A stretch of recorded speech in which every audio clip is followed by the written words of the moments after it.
नमस्कार, मैं डॉक्टर रजनीश कुमार आप सभी का एक बार फिर से हार्दिक स्वागत करता हूँ। यूपीएलटी, जीआईसी, जीडीसी, हिंदी 2025 मुख्य परीक्षा के दृष्टिकोण से हमने स्वलिखित प्रश्नों की सीरीज पर आप सभी से चर्चा की थी। यह बताते हुए खुशी हो रही है कि हमने इस सीरीज को पूरा कर दिया है। लेकिन प्रिय विद्यार्थियों, आप सभी से इतना गहरा लगाव है कि अभी भी लगता है कि तैयारी में कुछ अधूरापन है। विद्यार्थियों को लगातार नए आने वाले प्रश्नों से परिचय कराना चाहिए। तो हमने एक नई शुरुआत यहाँ पर की हुई है। इसमें आप देखेंगे उद्भव और विकास पर आधारित प्रश्न जो आते हैं मुख्य परीक्षा में, उसको हम कैसे हल करें।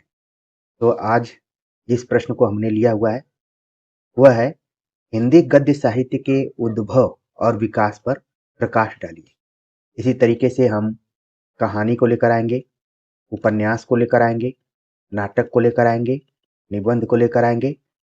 जितनी भी प्रमुख विधाएं हैं सभी पर हम चर्चा करेंगे। तो आप सभी लगातार चैनल से जुड़े रहिए।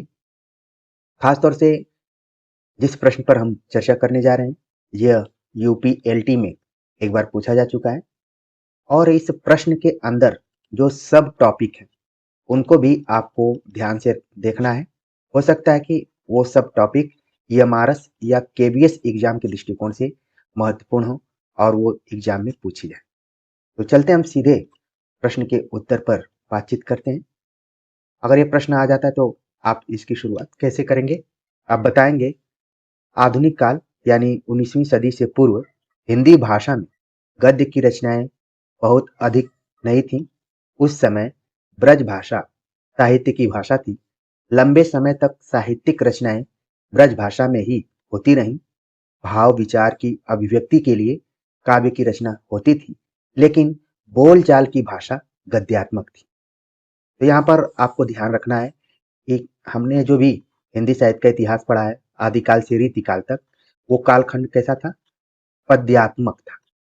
लेकिन आधुनिक काल की शुरुआत जैसे ही होती है धीरे धीरे गद्य रचनाएं लिखी जाने लगती हैं।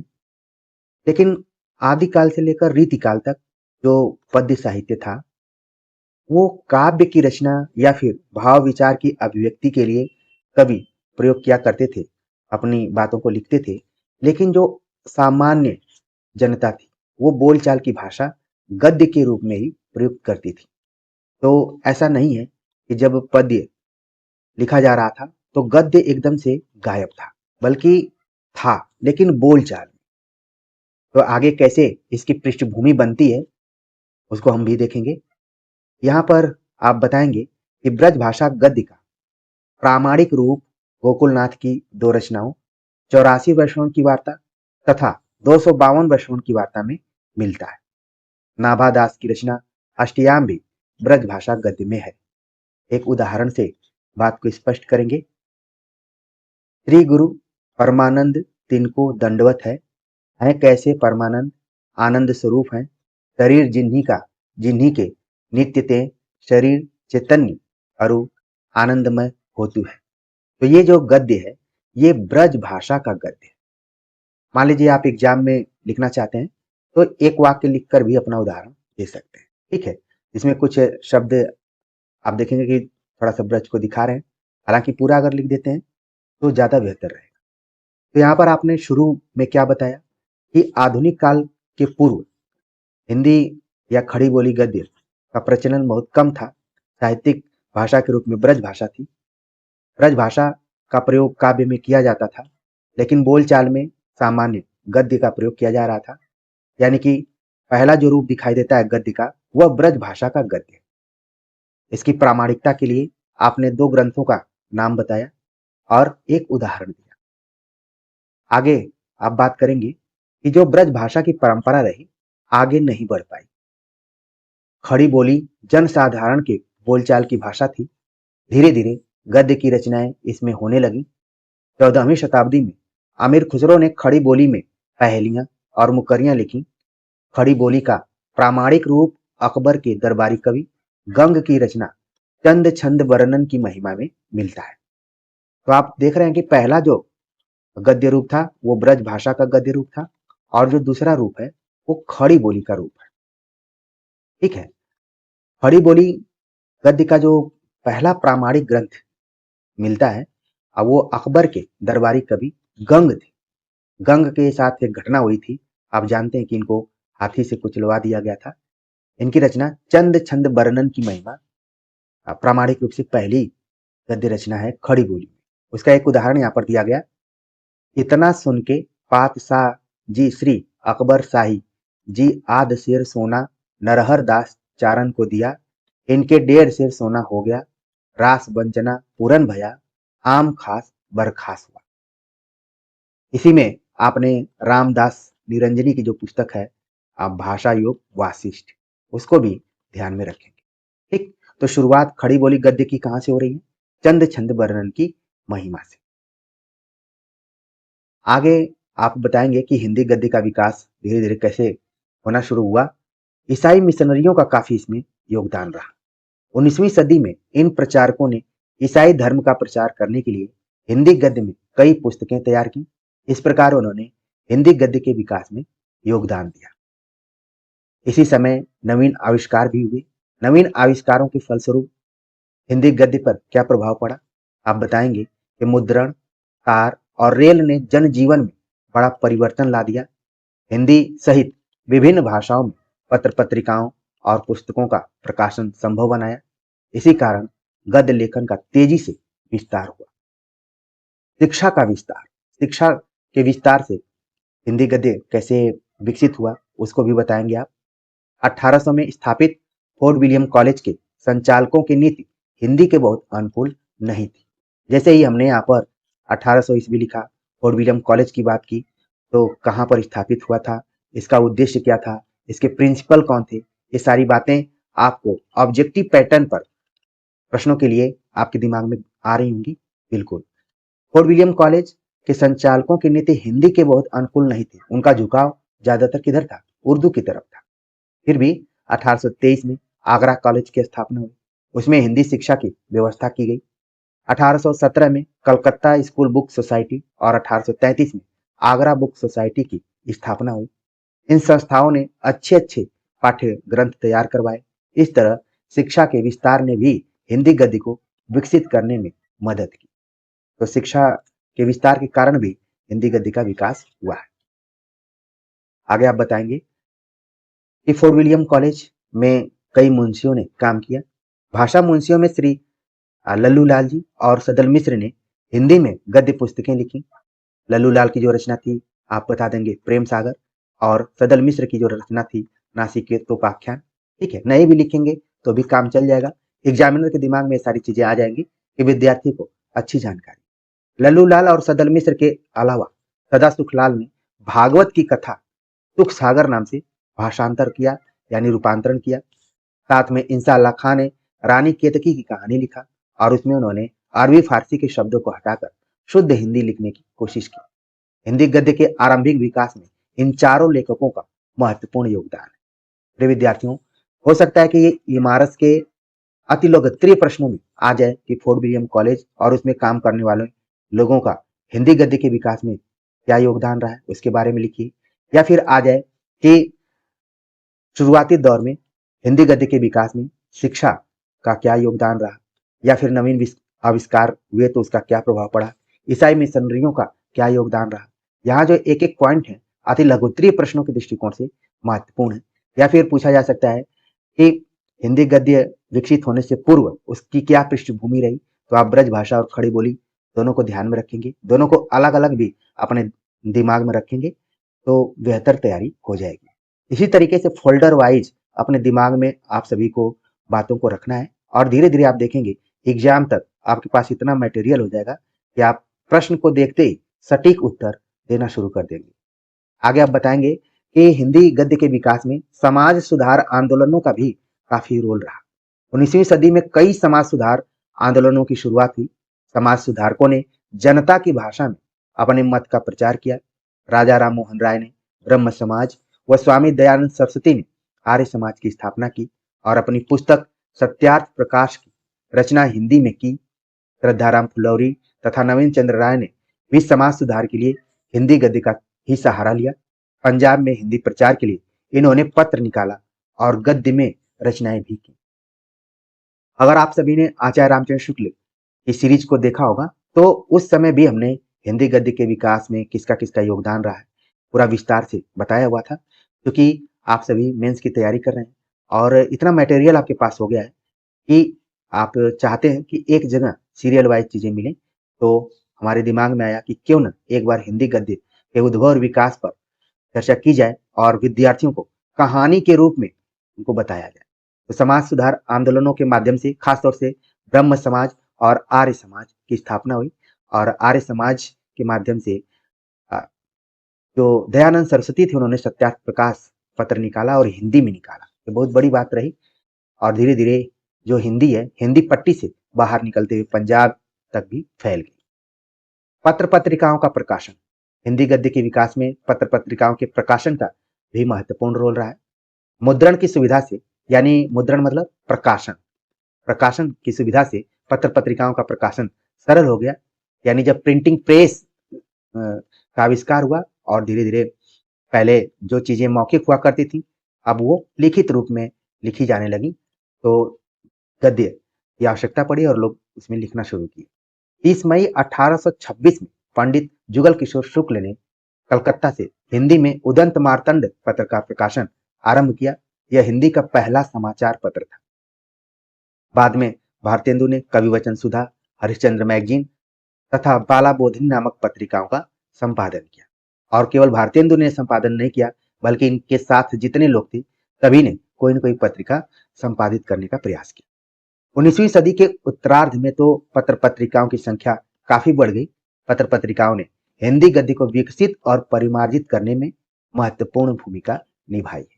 तो अगर मान लीजिए आप एग्जाम में गए और पूछा जाए कि हिंदी गद्य के विकास में समाज सुधार आंदोलन की क्या भूमिका रही है, इस पर टिप्पणी लिखिए, तो आप ईएमआरएस और केबीएस एनबीएस जैसे एग्जाम में इतना भी लिख देंगे तो भी आपको फुल मार्क्स मिलेंगे वहां पर।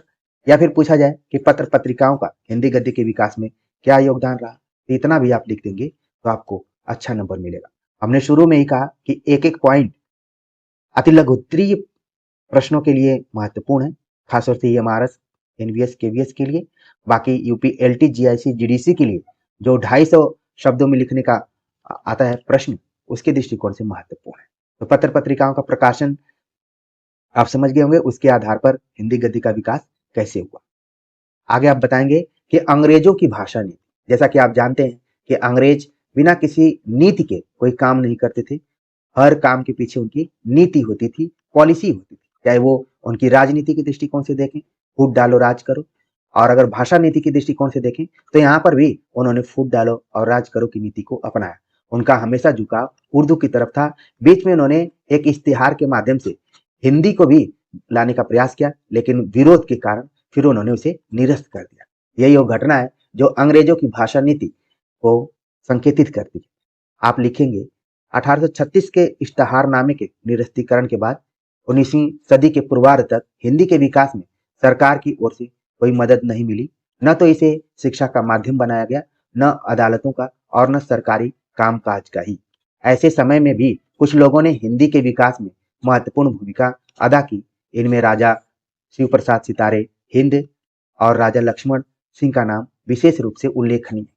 जहां राजा शिव प्रसाद सितारे हिंद आम बोलचाल, आम फॉर्म हिंदी के समर्थक थे, वही राजा लक्ष्मण संस्कृत निष्ठ हिंदी के समर्थक थे।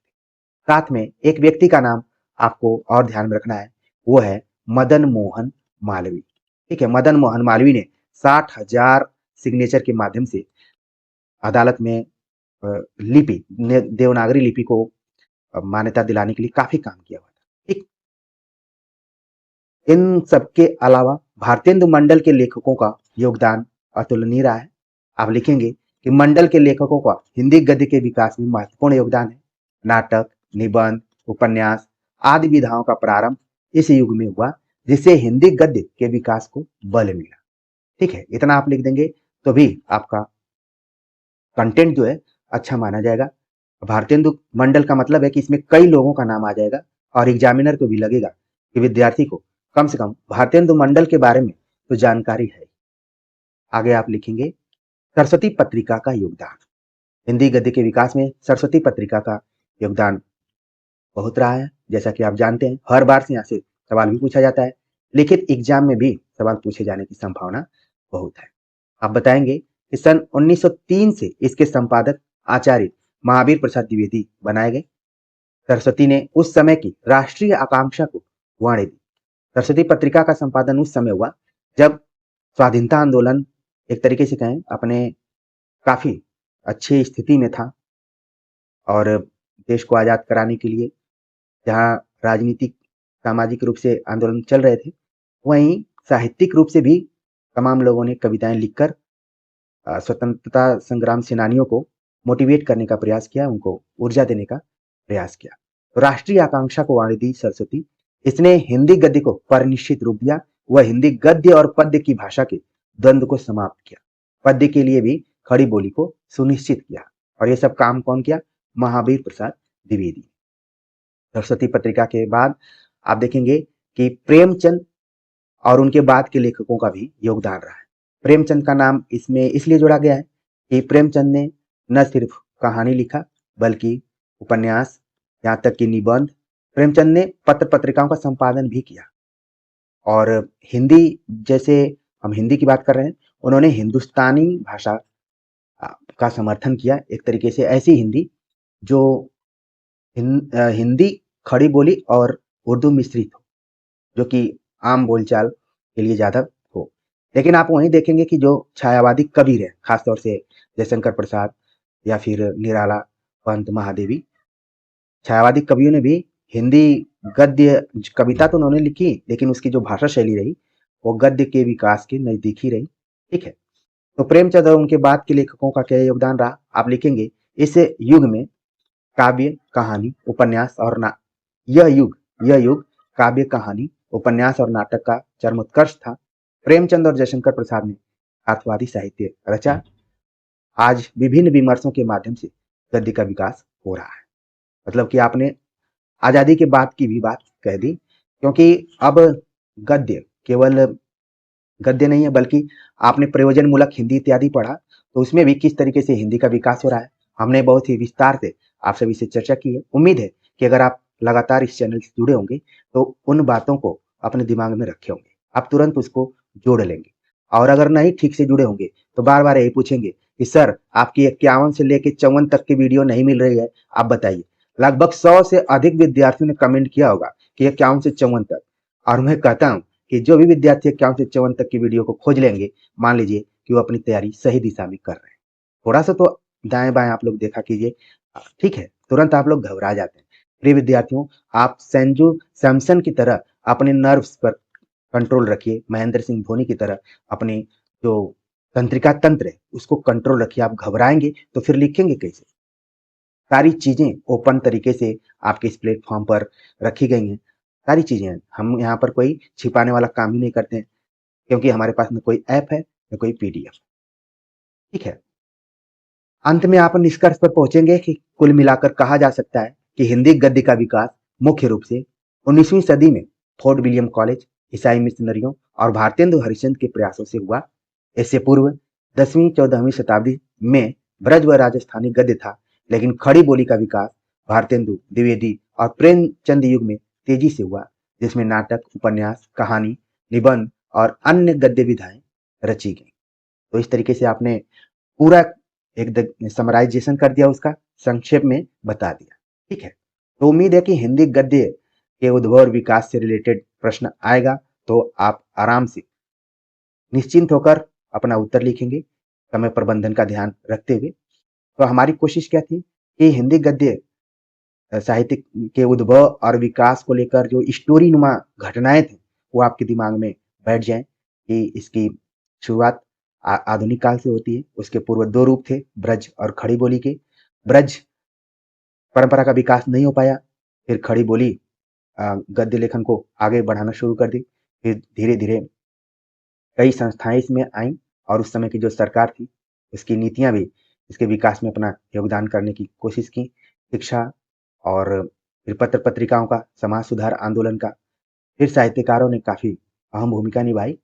फिर इस तरीके से आज जो हम गद्य पढ़ रहे हैं उसमें भी बहुत बदलाव आ गया है। शुरुआती गद्य से बहुत काफ़ी बदलाव आ गया है और धीरे-धीरे आप इस चीज़ को महसूस भी करेंगे। तो उम्मीद है कि आज का ये वीडियो लेक्चर आप सभी को अच्छा लगा होगा। आप सभी के कमेंट का हमें इंतज़ार रहेगा। मिलते हैं एक नए टॉपिक के साथ, तब तक के लिए नमस्कार।